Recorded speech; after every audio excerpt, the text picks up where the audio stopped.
इन चक्करों में अपने खुदा को, अपने गॉड को ना भूलना, वो असल है। इस जुल्म और ज़्यादती को अगर यहाँ हो रहा है तो हम ऐसे अल्लाह को नहीं मानते। वो अच्छा काम करता है तो सवाब भी उसी को मिलता है, ऐसा नहीं कि उसका क्रेडिट अल्लाह ले जाता है और सवाब अपने आप को देता है। मैं समझता हूँ कि एथिज्म के पास इसके अलावा और कुछ है भी नहीं। तो क्या लगता है कि सिलसिला आगे बढ़ेगा, यहीं पर रुक जाएगा? मामला थोड़ा सा बिगड़ रहा है, ऑडियंस की तरफ से भी, तो फ़ौरन कंट्रोल किया। मैं उन्हें बार बार एकेडमिक माहौल में लाने की कोशिश कर रहा था, लेकिन उन्हें समझ में नहीं आ रही। बहरहाल कि नहीं यही दुनिया है और उसके बाद आगे कुछ नहीं है, तो ठीक है फिर तो एथिस्टिक वर्ल्ड व्यू सही होगा। मैंने ये चीज़ अपने ओपनिंग स्टेटमेंट में पहले ही कही थी कि अगले 2 घंटे में आप देख लेंगे जनाब जावेद अख्तर साहब सिर्फ और सिर्फ इमोशनल आर्गूमेंट देंगे, लॉजिकल आर्गूमेंट नहीं देंगे।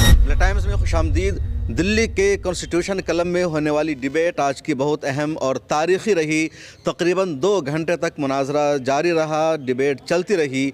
जावेद अख्तर और मुफ्ती शमाइल नदवी के बीच में जावेद अख्तर ने अपनी दलीलें दी खुदा के अदम वजूद पर, खुदा के इनकार पर, और मुफ्ती शमाइल नदवी ने बाज़ाब्ता साबित किया कि अल्लाह तबारक व तआला का वजूद है, खुदा का वजूद है। उन्वान ही रखा गया था डज़ गॉड एग्जिस्ट, और इसी टॉपिक पर बहस होती रही। जावेद अख्तर ने टॉपिक से भटकने की कोशिश की, उधर उधर जाने की कोशिश की, लेकिन मुफ्ती शमाइल नदवी ने मुद्दा पर रहते हुए, टॉपिक पर रहते हुए बहस की।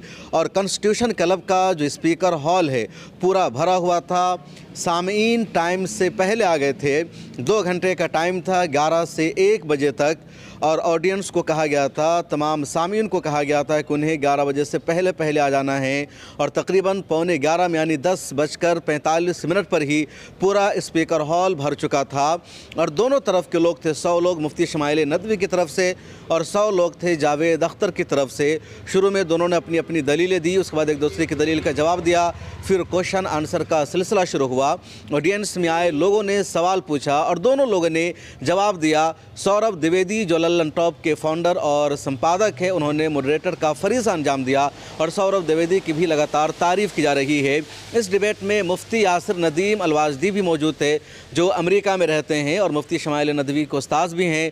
उन्होंने इस डिबेट के हो जाने के बाद गले लगकर मुबारकबाद भी पेश की शमाइल नदवी को। आज की डिबेट कैसी रही और इसका क्या असर जाएगा, इसका क्या इम्पैक्ट पड़ेगा, इन तमाम मुद्दों पर बातचीत करते हैं मुफ्ती यासिर नदीम अलवाजदी से। अल्लाह ताला फरमाता है कि इन्ना हदैना सबीला इम्मा शाकिर व इम्मा कफूरा, कि हमने रास्ता दिखा दिया, नहीं फ्री विल दे दी। अभी आपकी मर्ज़ी है कि आप उस रास्ते पर चलें या ना चलें। चलेंगे तो शुक्रगुजार कहलाएंगे, नहीं चलेंगे तो नाशुक्र कहलाएंगे। तो एक इंसान अगर गलत काम करता है फ्री विल के नतीजे में तो उसको सज़ा मिलती है, और अगर वो अच्छा काम करता है तो सवाब भी उसी को मिलता है। ऐसा नहीं कि उसका क्रेडिट अल्लाह ले जाता है और सवाब अपने आप को देता है। जावेद अख्तर ने बहुत ज़्यादा इस पर जोर दिया टाइम पर कि कायनात की तख्लीक से पहले या टाइम को वजूद में लाने से पहले अल्लाह क्या कर रहा था, कब से है वो, क्या फ्रेमवर्क है। इसका जवाब बहुत वाज़ेह है, और वो ये कि जो चीज़ टाइमलेस होती है उसके बारे में ये सवाल करना कि वो किस टाइम में था और उस टाइम में वो क्या कर रहा था, खुद एक फैलेशियस स्टेटमेंट है और अब्सर्डिटी है। तो खुदा ताला जो टाइम का खालिक है वो टाइम में कैसे हो सकता है? अगर आप मान लीजिए कोई पुर्जा बनाते हैं, आपने माइक बनाया, तो आप माइक के अंदर नहीं होंगे, माइक के बाहर ही होंगे। लेकिन चूँकि हमारे पास एक लिमिटेड लैंग्वेज है, ये हमारा लिमिटेशन है, ये खुदा का कसूर नहीं है। तो उस लिमिटेड लैंग्वेज की वजह से हम बात मरतबा पहले और बाद का लफ्ज़ बोल देते हैं, हर जगह का लफ्ज़ बोल देते हैं। लेकिन हकीकत यह है कि खुदा न किसी मकान में है, न किसी ज़मान में है, वो टाइमलेस है और स्पेसलेस है, और उसके बारे में टाइम या स्पेस का सवाल करना ये बुनियादी गलती है। तो जावेद अख्तर रेप का बार बार जिक्र कर रहे थे कि रेप हो रहा है तो क्या खुदा जिम्मेदार है, नौज़ुबिल्लाहि मिन ज़ालिक। तो इसको कैसे जस्टिफाई करेंगे आप, क्या जवाब देंगे इसका? मतलब जिम्मेदार खुदा किसी भी सूरत में नहीं हो सकता। मुफ्ती शमाइल साहब ने बड़ा अच्छा एक जवाब दिया था, और वो ये था कि एक अगर टीचर किसी अपने स्टूडेंट्स का एग्ज़ाम लेता है, वो मल्टीपल चॉइस क्वेश्चंस हैं, तो उसमें अगर 4 ऑप्शंस हैं तो एक ही तो सही है ना, बाकी 3 तो गलत हैं। तो आप टीचर को इल्ज़ाम नहीं ठहरा सकते कि भाई आपने 3 सवाल या 3 ऑप्शंस गलत कैसे डाल दिए। वो आपके इम्तिहान के लिए हैं। तो अगर वर्ल्ड व्यू ये है कि नहीं यही दुनिया है और उसके बाद आगे कुछ नहीं है, तो ठीक है फिर तो एथिस्टिक वर्ल्ड व्यू सही होगा। लेकिन अगर वर्ल्ड व्यू ये है कि हम कहीं से आए और कहीं हमें जाना है, तो फिर atheistic world view does not make any sense. अच्छा, इस तरह की जो डिबेट है हालिया दिनों में, जो मौजूदा सिनेरियो है, मुझे लगता है पहली मरतबा इस तरह की डिबेट हुई या काबिर की तारीख़ में तो इस तरह का है तस्करा। तो क्या लगता है कि सिलसिला आगे बढ़ेगा, यहीं पर रुक जाएगा, इसका कोई अच्छा मैसेज जाएगा? ये सिलसिला आगे बढ़ना चाहिए, और मैं समझता हूँ कि इस डिबेट से इससे कता नज़र कि किसका पलड़ा भारी रहा किसका नहीं, ये पैगाम ज़रूर जाना चाहिए कि एकेडमिक माहौल में मुख्तलिफ़ुल ख़याल लोग आपस में मिलकर बैठ सकते हैं, बात कर सकते हैं और एक दूसरे की दलीलें सुन सकते हैं। कुछ लोग ये मानते हैं कि अल्लाह के वजूद पर कोई डिबेट नहीं होनी चाहिए, बाकी तमाम मौज़ूआत पर आप डिबेट कीजिए। हुज़ूर के ज़माने में भी अल्लाह ताला के वजूद पर कोई डिबेट नहीं हुई। नहीं, मैं नहीं समझता कि हमारे यहाँ जो ट्रेडिशन है इल्म कलाम का कह लें या पूरा इल्मी जो पूरा कल्चर है उसमें किसी ने ये कहा हो कि खुदा के वजूद के ऊपर डिबेट नहीं होनी चाहिए, बल्कि हज़रत बाक़िर अलैहिर्रहमा बाक़िर सादिक़ इमाम बाक़िर जिनको कहते हैं उन्होंने तो बाकायदा खुदा के वजूद पर कई मुनाजरे किए हैं और बाकायदा वो छपे हुए हैं, और ये मुतज़िला के ज़माने से पहले थे। वैसे आज पलड़ा किसका भारी रहा? ये तो बिल्कुल वाज़ेह ऑडियंस ने तय कर दिया है, और आप हमारे चेहरे की खुशी देखकर बता सकते हैं। बिल्कुल। ज़रा सा बातचीत करेंगे मुफ्ती शमाइल नदवी साहब से। आप थे डॉक्टर यासिर नदीम अलवाजदी, अमेरिका में रहते हैं और लगातार इस मौजू पर अब काम भी कर रहे हैं। कॉन्स्टिट्यूशन क्लब के स्पीकर हॉल में ये डिबेट हुई, दोनों तरफ के लोग थे, दोनों तरफ से तालियां बज रही थी, आपने लाइव ज़रूर देखा होगा और बड़े अच्छे सिस्टम अंदाज में ये हुआ। तो इधर मुफ्ती शमाइल नदवी है, आज उन्हीं का दिन है, फ़ोटो में लगे हुए हैं, तो आपको मुबारकबाद अपने पूरे फैंस के साथ। आज का जो डिबेट रहा कैसा रहा आपके लिए? बहुत मैंने सोचा था कि कुछ थोड़ी ज़्यादा अच्छी एकेडमिक गुफ्तगू होगी, लेकिन बहुत ज़्यादा एकेडमिक हो नहीं पाई। उसकी वजह यह है कि वो टॉपिक से डाइवर्ट हो जा रहे थे। मैं उन्हें बार बार एकेडमिक माहौल में लाने की कोशिश कर रहा था, लेकिन उन्हें समझ में नहीं आ रही। बहरहाल ओवरऑल अच्छा रहा, और जिसे हम कहते हैं कि भाई बल नक़्ज़िफ़ु बिल-हक़्क़ि अलल बातिल फ़यदमग़ुहु फ़इज़ा हुवा ज़ाहिक़, तो महज़ अल्लाह का फ़ज़ल रहा और हमारे जो असातिज़ा हैं और हमारी जो पूरी टीम है जो स्टेज पे नज़र नहीं आई लेकिन पीछे बहुत काम कर रही थी, जिनमें आप भी हैं, तो जो इन तमाम हज़रात की दुआओं और मेहनतों का नतीजा अल्लाह रब्बुल आलमीन जज़ाए खैर दें। और सच ये है कि जो हक़ है वो वाज़े होकर रहता है। क्या आपको लग रहा था कि आपकी तैयारी पूरी है और वो तैयारी करके नहीं आए, यूँ ही आ गए हैं? मैंने एक्सपेक्ट नहीं किया था कि जो है वो वही बातें करेंगे, और मैं समझता हूँ कि बातें पुरानी। हाँ, और मैं समझता हूँ कि एथिज़म के पास इसके अलावा और कुछ है भी नहीं। बस यही है प्रॉब्लम ऑफ ईविल। आप देख रहे होंगे कि बार बार वही चीज़ें जवाब के बाद भी उठाया जा रहा है। वो हुआ इमोशनल आर्ग्यूमेंट, कि आप इमोशन को ट्रिगर करें, उसको जो है आप जो है चाहें कि भाई लोग मुतासर हो, इमोशनल हो जाएं, लॉजिक का इस्तेमाल ना करें। तो ये हरबा हमेशा से रहा है एथिस्टिक वर्ल्ड व्यू का, तो बस वही रहा।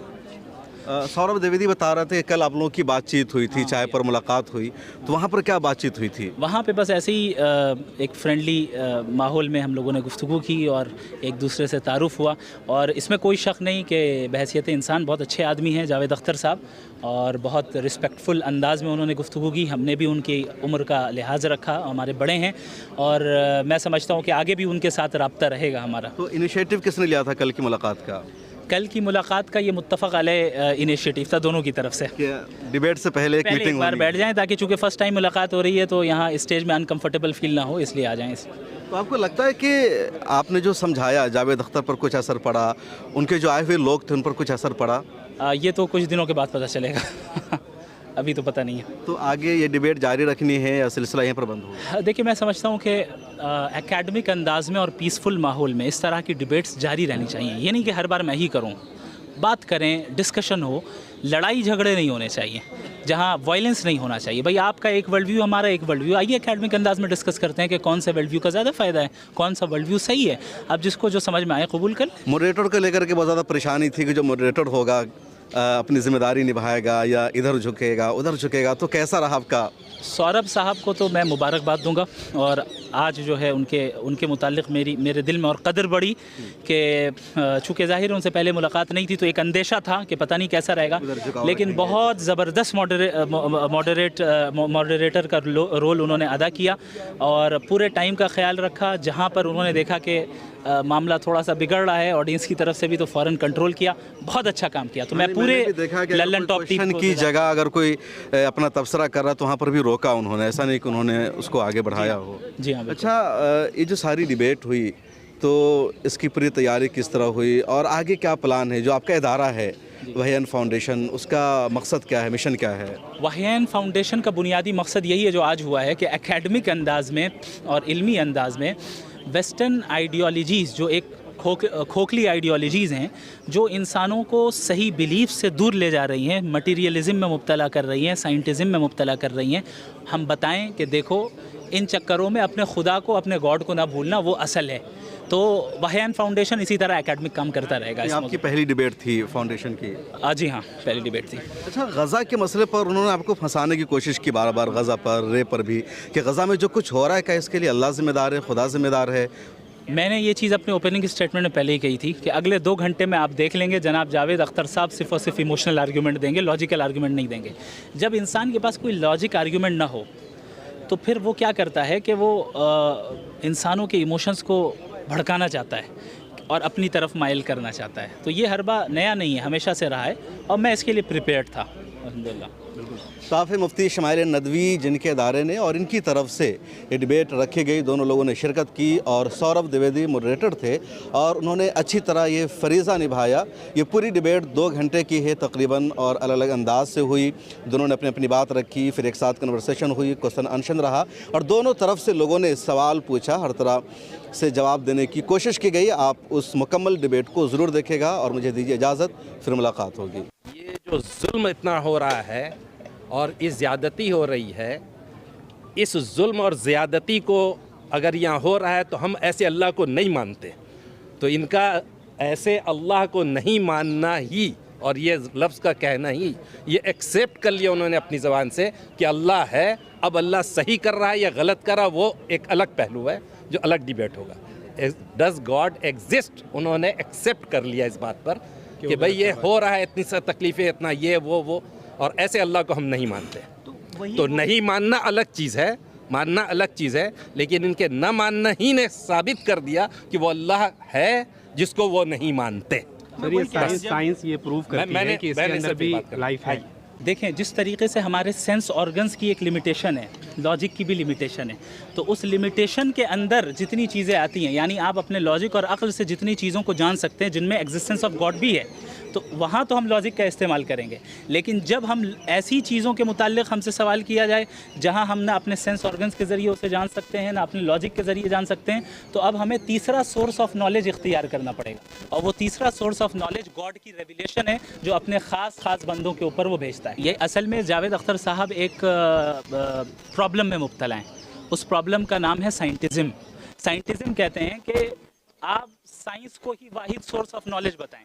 आप बताइए मोरालिटी को साइंस से आप साबित कर सकते हैं? कभी नहीं कर सकते। साइंस का मदार एम्पेरिकल एविडेंसेस पर है। एम्पेरिकल एविडेंस से मोरालिटी साबित नहीं होगी, एम्पेरिकल एविडेंस से कॉन्शियसनेस साबित नहीं होती है, एम्पेरिकल एविडेंस से लॉ ऑफ कॉजालिटी साबित नहीं होता है। आप कॉज एंड इफेक्ट को तो दिखा सकते हैं, लेकिन उन दोनों के दरमियान जो रिलेशन है वो खुद मेटाफिजिकल है। तो आप ऐसी चीज़ का इनकार कर रहे हैं जो हमारा लॉजिक खुद बता रहा है कि मेटाफिजिकल रियलिटी एग्जिस्ट करती है। वो कह रहे हैं मेटाफिजिकल रियलिटी मुझे नहीं पता क्या होता है। मैं नहीं समझ सकता कि इस उम्र में आने के बाद मेटाफिजिकल मतलब कोई नहीं समझता। सर, भविष्य में ऐसी डिबेट की और संभावना है? देखें, ये एक बहुत बड़ी खूबी है। मैं जावेद साहब को भी अप्रिशिएट करूँगा, उनकी टीम को भी, कि हमारे मुल्क के कैसे हालात हैं आप जानते हैं।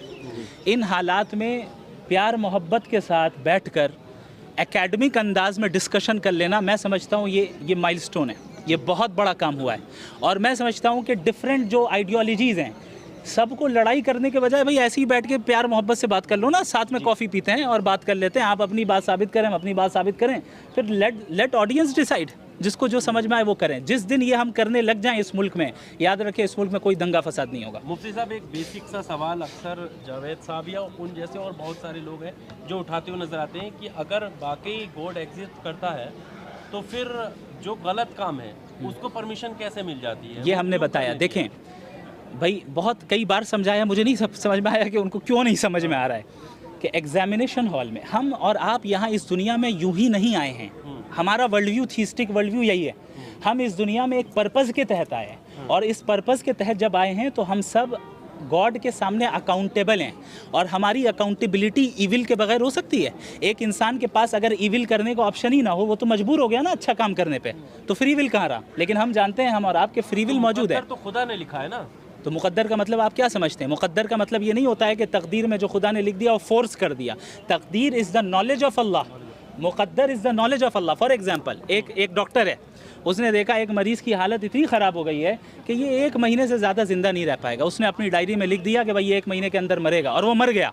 क्या डॉक्टर के लिखने की वजह से मरा या अपने कंडीशन की वजह से पड़ा? में तो ऐसा नहीं होता। हर एक केस में ऐसा ही होता है, हर एक केस में ऐसा ही होता है। खुदा हर चीज़ का इल्म रखता है। डॉक्टर में और गॉड की फ़र्क है, कोई तशबीह नहीं है दोनों के दरमियान। लेकिन मिसाल आपको समझाने के लिए दे रहा हूँ, आप उसको पकड़ ले रहे हैं, लेकिन आगे जो मैं कह रहा हूँ वो नहीं समझ। मैं ये कह रहा हूँ कि गॉड का नॉलेज है मुक़द्दर, यानी गॉड को मालूम है कि आप अपने फ्री विल का इस्तेमाल करके क्या करने वाले क्या नहीं करने वाले। उसने पहले ही उसको लिख दिया अपने नॉलेज के हिसाब से, उसे मुक़द्दर कहते हैं। लेकिन उसने फोर्स नहीं किया आपको गलत काम करने। फिर उन्हें मालूम है तो इम्तिहान क्यों लेते हैं? पर्चा लिखते हैं फिर वो भी एक गॉड फेथ कह रहे हैं आप, वो भी हो सकता है? क्या जो धीरेन्द्र शास्त्री पर्चा निकाल रहे हैं, किसी के भी नाम से पर्चा निकाल दे रहे हैं, सब कुछ उसमें हो जा रहा है, फिर उसको कैसे देख रहे हैं? क्या वो देखें, गॉड है या ये साइंस है? क्या बात कर रहे हैं मुझे समझ नहीं आया। बहरहाल कुछ थोड़ा बहुत समझ में आ रहा है, तो जो कॉन्सेप्ट है समझ में आया मैं बताता हूँ। देखें, जब हम गॉड के एग्जिस्टेंस की बात कर रहे हैं ना, so we don't own each and every person. अब गॉड के नाम पे कोई गलत काम कर रहा है तो इसमें गॉड का क्या कसूर है?